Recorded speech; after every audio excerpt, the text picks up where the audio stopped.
Welcome to Top 10 Archive. Whew, is it getting hot in here, or is it just us? Maybe it's our close proximity to the sun as we continue exploring the vastness of space for your educational entertainment. What exactly do we know about the big glowing star in the sky? Check your solar knowledge against these top 10 scolding hot facts about the sun. Number 10. Naming the sun and ancient deities. Unlike the planets in our solar system, the sun's name is not derived from some Roman god. The word sun is believed to stem from the Old English spelling of sunne. It wasn't always known as the sun, though. Ancient Greece dubbed the flaming orb Helios, the son of the titans Hyperion and Thea. In ancient Rome, the sun was known as Sol, Latin for sun, and was attributed to the deities Sol and the less popular Sol Indiges. For Egyptians, the sun took form as the god Ra, who was later merged with Horus to create Ra-Horakhti, or the god of the sky, earth, and the underworld. Number 9. Classifying the sun. In space, everything has a classification. For instance, Earth is classified as a terrestrial planet, Jupiter as a gas giant, and Mercury as an inferior planet. Stars are no different, and when it comes to the sun, you're looking at a full spectral class G2V. The G designates it as a main sequence dwarf star that converts hydrogen to helium via nuclear fusion at its core.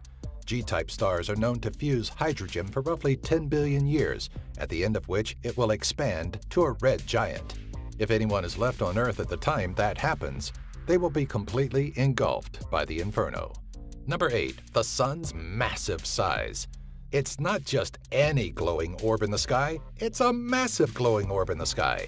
Compared to our little slice of life, the sun's diameter is 856,658 miles, or 1,378,657 kilometers larger than that of Earth's. That's no small potato. In fact, the sun's volume is so large that approximately 1.3 million Earths could fit inside of it. When it comes to the mass of the entire solar system, the sun makes up a whopping 99.8% of it, leaving a measly 0.2% for the rest of the formations to fill in. Number 7. Temperature. We hear people from hotter parts of the world complaining about high temperatures and humidity, but little do they know just how good they actually have it. You see, the surface of the sun is what some would call unbearably hot, with an average temperature of 9,949 degrees Fahrenheit or 5,504 degrees Celsius. Move to the interior of this big glowing orb and you'll be faced with an average temperature of 27 million degrees Fahrenheit or 15 million degrees Celsius. Number 6. Age of the sun. With Earth being about 4.5 billion years old, you would expect the glowing life force in space would probably be older, right? Well, the age of the planets really does depend on what school of thought you follow, but scientists theorize that the sun is actually about the same age as Earth and all the other 8 planets out there. At approximately 4.5 billion years old, based on the 10 billion year lifespan we mentioned in its classification, the sun should have another 5.5 billion years left. Number 5. Your life on the sun. Imagine for a moment that you can live on the sun. Somehow your body has adjusted to the skin-melting temperatures and you have yourself an adorable little abode overlooking the solar flares. What exactly would your life be like? For one thing, you'd probably have a hard time moving around. You see, a 135-pound or 61-kilogram man on Earth would weigh about 3,700 pounds or 1,678 kilograms on the sun. The heaviest man ever, who weighed in at 1,400 pounds or 635 kilograms, would feel the equivalent of a 37,900-pound or 17,191 kilogram person. Number 4. The speed of light. At a speed of 186,287 miles or 299,792 kilometers per second, you could say that light travels pretty fast. What does that mean for the relationship between Earth and the Sun, or the Sun and any other planet for that matter?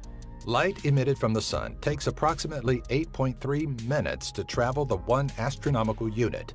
But there's a peculiar fact about the light we're getting after those 8.3 minutes. It's estimated to be anywhere from 100,000 to 50 million years old by the time it reaches Earth. The light is produced within the sun's core, starting as gamma rays that collide with matter until it reaches the surface. There's no direct measurement to how long that process takes, but it is known to be far more than a mere 8.3 minutes. Number 3. Satellites of the Sun. A satellite is described as an object that orbits around another object. You likely know our Moon to be a satellite of Earth and Phobos to be a satellite of Mars. But have you considered the satellites of the Sun? It may never have crossed your mind, but you're traveling on one of the Sun's many satellites. Including Earth, the Sun is also orbited by our neighboring planets, Pluto included, the dwarf planet Ceres, and Halley's Comet. Accompanying this group is also a considerable amount of asteroids, an estimated 750,000 to be exact, orbiting around the Sun in a band found between the orbits of Jupiter and Mars. Number 2. Magnetism of the Sun.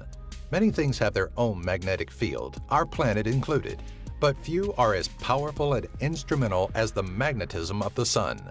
Aside from creating beautiful solar flares for astronomers to admire from afar, the Sun's magnetic field is believed to directly affect weather across the solar system. Here on Earth, there has been a recorded correlation between the surface pressure of the atmosphere and changes within the Sun's magnetic fields. When the Sun's magnetic field reverses, which it does every 11 years, there is believed to be a ripple effect through the solar system, with changes in cosmic rays and space weather occurring, potentially causing solar storms and a change in Earth's climate. Number 1. The end of the Sun. Like this video, all good things must come to an end. As we've touched upon already, the lifespan of the Sun is no different, and it too will eventually die, and with it, all life on Earth will cease. During its lifetime, the Sun burns through hydrogen, fusing it into helium. Eventually, all the hydrogen will dissipate, leaving nothing but helium to try and power the Sun, which it is unable to do.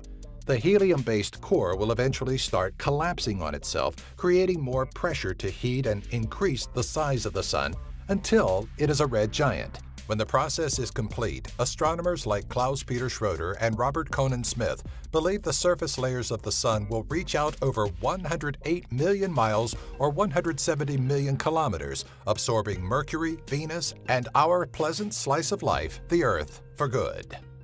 Hey everyone, thanks for watching. If you'd like to see more videos like this, be sure to visit and sign up with our friends at Geek Fuel by using our affiliate link found in the description section. For just $20 a month, you'll receive at least $50 worth of geeky stuff that you'll actually use. Each box comes with a t-shirt you'll actually want to wear and a free Steam game download, usually valued at $10 or more. Don't miss out on this monthly box that Stan Lee himself endorses. Be sure to subscribe to our channel to keep updated on more lists like these, box openings, and giveaways. So, the Sun will turn to helium. Can you imagine ordering from McDonald's on the Sun? A quarter pounder with cheese would weigh almost 7 pounds, or over 3 kilograms. Can you supersize that for me? Oh, say, can you see by the dawn's early light